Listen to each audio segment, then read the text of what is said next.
দেখেছো কি সুন্দর হচ্ছে পকোড়াগুলো, বুঝতেই পারবে না এখানে আমি বেসনের ব্যবহারই করিনি। সেটাই হলো ব্যাপার, দেখা যাক খেলে। প্রথমে যখন পকোড়াগুলো বানানোর জন্য আমি সমস্ত জিনিসগুলো গুছাচ্ছিলাম, তখন এখানে যখন নিয়ে এলাম, কি বলছিলে তুমি? বেসন আর উনি পকোড়া বানাবে, কি বলছো তুমি? আমি বললাম দেখোই না কিরকম জাদু হচ্ছে, বেসন ছাড়াই পকোড়া হয়ে যাবে তোমার জন্য। 2 পিঠ উল্টে পাল্টে লাল করে ভেজে নিয়েছি, এবার এগুলো তুলে নেব।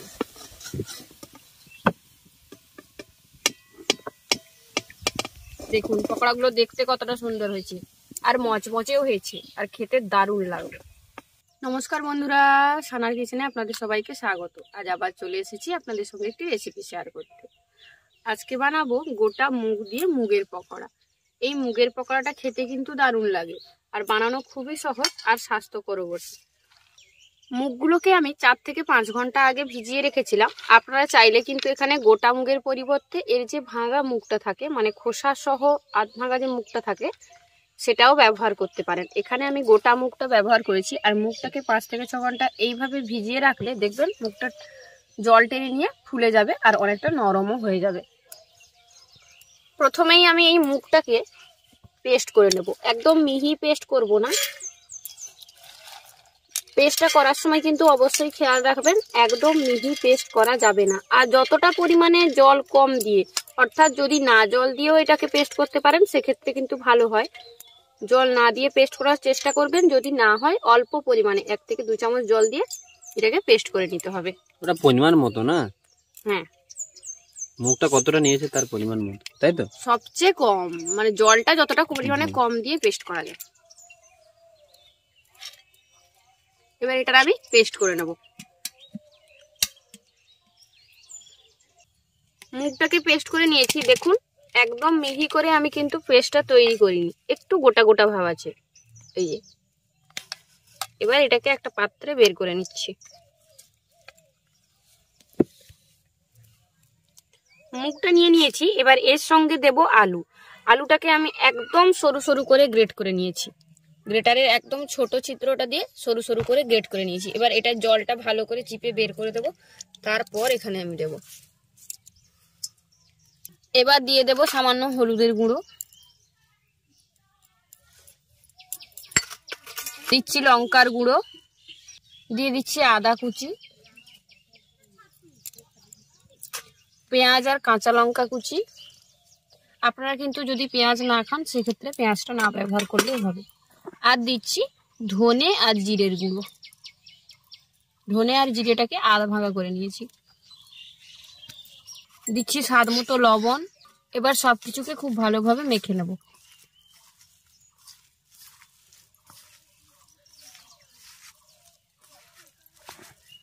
সমস্ত কিছু খুব ভালোভাবে মেখে নিয়েছি। এবার পকোড়াগুলো ভাজতে চলে যাব। এবার পকোড়াগুলো ভেজে নেব। যে মিশ্রণগুলো তৈরি করে নিয়েছি তার থেকে অল্প অল্প নিয়ে এইভাবে পকোড়ার মতো করে ছেড়ে দিচ্ছি।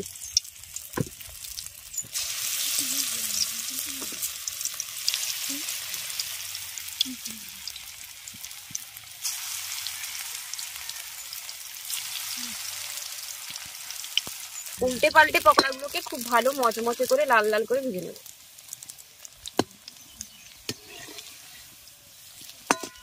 দেখেছো কি সুন্দর হচ্ছে পকোড়াগুলো, বুঝতেই পারবে না এখানে আমি বেসনের ব্যবহারই করিনি। সেটাই হলো ব্যাপার, দেখা যাক খেলে। প্রথমে যখন পকোড়াগুলো বানানোর জন্য আমি সমস্ত জিনিসগুলো গুছাচ্ছিলাম, তখন এখানে যখন নিয়ে এলাম, কি বলছিলে তুমি? বেসন আর উনি পকোড়া বানাবে, কি বলছো তুমি? আমি বললাম দেখোই না কিরকম জাদু হচ্ছে, বেসন ছাড়াই পকোড়া হয়ে যাবে তোমার জন্য। 2 পিঠ উল্টে পাল্টে লাল করে ভেজে নিয়েছি, এবার এগুলো তুলে নেব।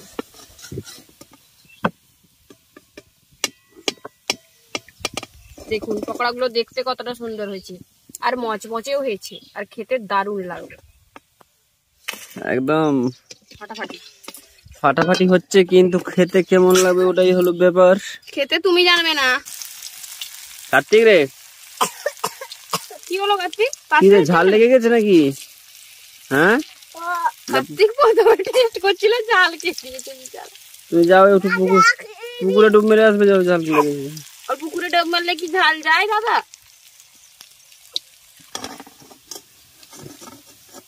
আরো একটা বেশ পকোড়া ভেজে নিলাম। পকোড়াগুলো পকোড়াগুলো যারা দেখে দেখছে, কিন্তু কি মনে হচ্ছে, কিরকম টেস্ট হতে পারে?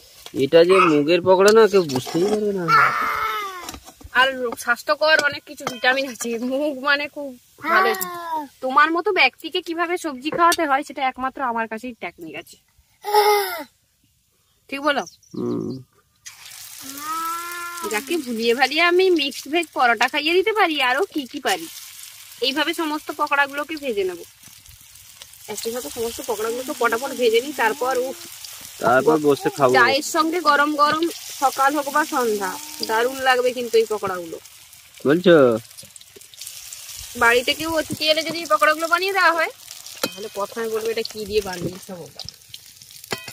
আমরা তো বেসনের পকোড়া এমনি বেসন দিয়ে নানা রকমের পকোড়া বানিয়ে খাওয়াই, এইভাবে একবার মুগ দিয়ে বানিয়ে খাওয়াবেন। এই মুগের ডালের পকোড়া কিন্তু দারুণ লাগে, আর বানানো তো সহজ, তেমন কোনো কষ্টের কিছুই নয়। শুধু মিক্সচারে পেস্ট করলেই হবে কি? হ্যাঁ, সিলে বাটলেও হবে, মিক্সচার যদি না থাকে সিলেও বাটা যাবে। আর এটা তো মিহি পেস্ট করছি না আমরা, হালকা আধ ভাঙার মতো করে দিচ্ছি। একটু গোটা গোটা থাকলে মুখে পড়বে, খেতে ভালো লাগবে। এই পকোড়াটাই কিন্তু ধনেপাতা কুচি অথবা অন্যান্য যেমন গাজর গ্রেট করে ব্যবহার করা যেতে পারে, অন্যান্য টুকিটাকি সবজিও ব্যবহার করা যেতে পারে পকোড়াটার মধ্যে। আমি শুধু আলুটার ব্যবহার করলাম, এখানে অন্যান্য কোনো সবজিও ব্যবহার করা যাবে। তৈরি হয়ে গেল গরম গরম মচমচে মুগের পকোড়া। বানানো খুবই সহজ আর খেতে অসম্ভব মজাদার। অল্প সময়ে আপনারা অল্প উপকরণ দিয়ে এই পকোড়াটা তৈরি করতে পারেন। রোজ রোজ বেসনের পকোড়া না খেয়ে এইভাবে যদি একবার মুগের পকোড়া বানিয়ে খান, তাহলে কিন্তু এর স্বাদ কখনোই ভুলবেন না। আমাদের আজকের এই রেসিপিটা আপনাদের কেমন লাগলো অবশ্যই কমেন্ট করে জানাবেন। ভালো লাগলে বরাবরের মতো ভিডিওটিতে একটি লাইক করে আপনার ফ্রেন্ডস এবং ফ্যামিলির সঙ্গে ভিডিওটা শেয়ার করার অনুরোধ রইল। আর যেসব বন্ধুরা এখনো চ্যানেলটি সাবস্ক্রাইব করেনি, প্লিজ চ্যানেলটি সাবস্ক্রাইব করে নেবেন। সেই সাথে যারা ফেসবুক পেজে দেখছেন তারা অবশ্যই ফেসবুক পেজটি ফলো করে নেবেন। চলুন প্রথমেই পকোড়াটা আগে টেস্ট করে খেয়ে ফেলি। বেশ গরম আছে, তাই একটু ঠান্ডা করেই দিতে হবে ওকে।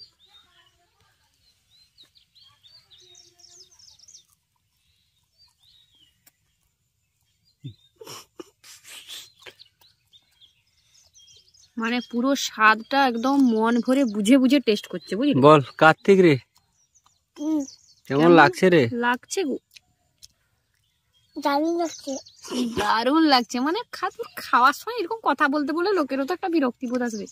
লোক মন ভরে খাচ্ছে, তাকে যদি তুমি বলো এই কেমন লাগছে বল, ওই খাবো নি একটু শান্তি করে।